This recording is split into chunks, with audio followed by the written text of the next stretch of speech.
ketika jalan-jalan di luar kota, lalu ya berhenti di pinggir pantai dan di sebuah pelabuhan kecil, ya saya melihat ada sebuah perahu nelayan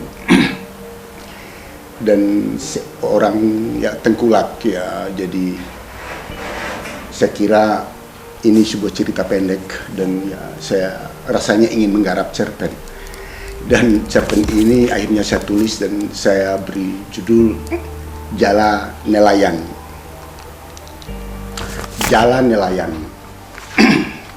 Saya bacakan ya. 7 jengkal lagi matahari akan menyelinap di balik gunung. Bias cahaya warna-warni sinari gumpalan awan yang merayap seolah-olah menari bayangi langit jingga. Udara sore menisah, ombak tak jemu menampar sampan nelayan yang meminjam napas di dermaga. Di sela batang-batang bakau para pencari kerang berderet berbelepotan lumpur. Gemericik air laut bersuara merdu. Bukit-bukit biru tua beserta kerlingan matahari di batas senja. Layar mengembang, beberapa ekor burung menghalau awan riang di udara. Pemandangan demikian elok dipandang dan indah dinikmati hati galau dan pikiran gelisah.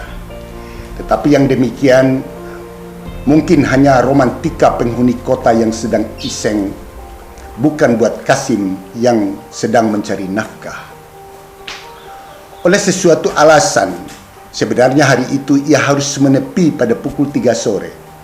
Tetapi berhubung ikan yang diperoleh belum seberapa, lantas jam kerjanya diperpanjang. Tuhan Maha Pengasih dan Maha Penyayang. Siang malam ikan-ikan di laut dikuras sekian nafsu, sekian perut dan segunung harapan. Namun masih saja tersisa rezeki bagi mereka yang bersabar dan tabah mencari. Tak bosan-bosan orang menyebarkan racun, bahkan menghancurkan terumbu-terumbu karang tempat ikan berkembang biak, membabat habis kekinian dan masa depan binatang laut.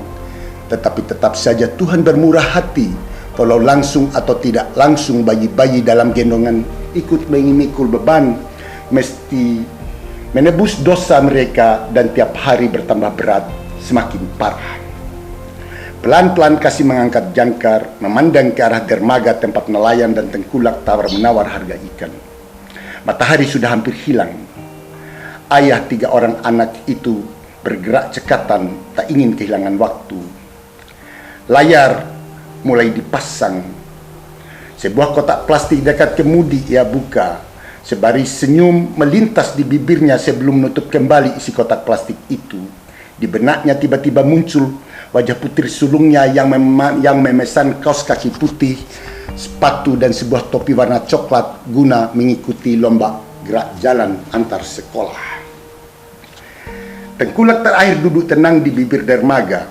Sesekali tatapannya memandang sampan nelayan yang merapat di bibir dermaga. Wajahnya tak berekspresi.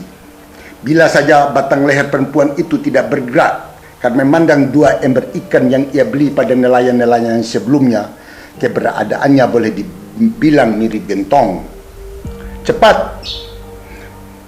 Perempuan berbadan subur itu menyambut. Sudah mau gelap.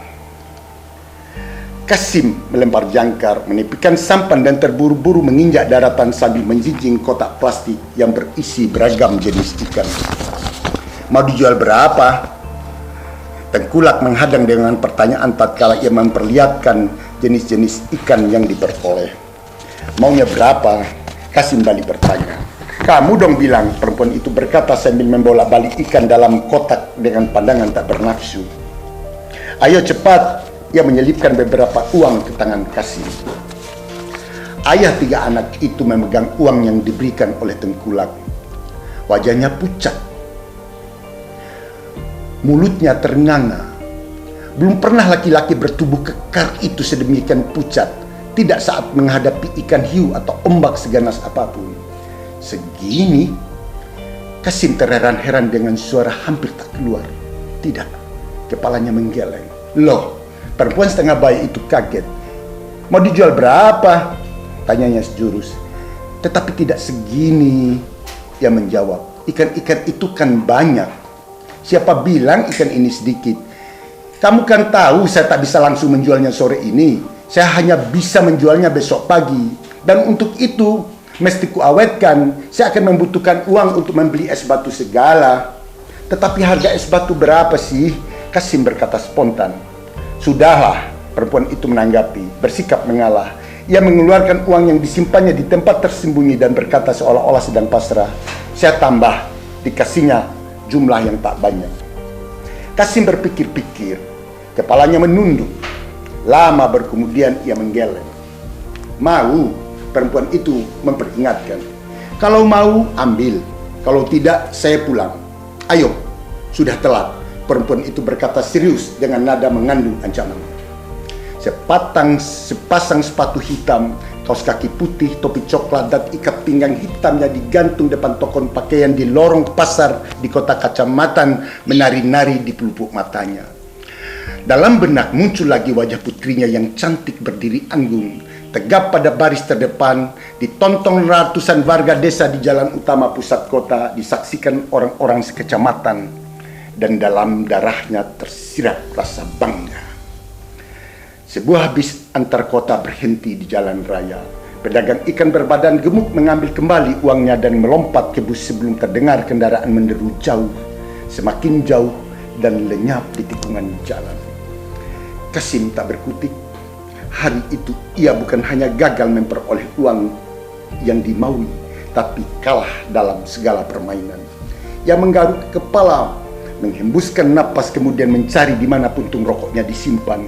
Ia menggeleng. Rupanya wanita itu tidak sekedar menggertak, pikirnya. Mentang-mentang suara Kasim meletus sebagai gunung api memuntahkan lahar. Bulan sabit merayap di atas bukit. Gelap merembes sedang sore memasuki malam. Kasim kembali ke dalam sampan. Pelan-pelan sampan ia dayung. Gemericik air laut terdengar seperti makian yang bersetubuh di udara. Sisa beras dan sorotan mata istri yang menunggu depan rumah kali ini mengoyak-ngoyak nuraninya. Mata polos dan senyum manja sang putri membobol bendungan air mata. Suara maafnya membelah lautan. Selembar janji tertunda lagi, sedangkan lomba gerak jalan semakin mendekat. Nelayan itu tidak berputus asa. Gelombang mengayun sampannya semakin ke tengah. 1996. Terima kasih.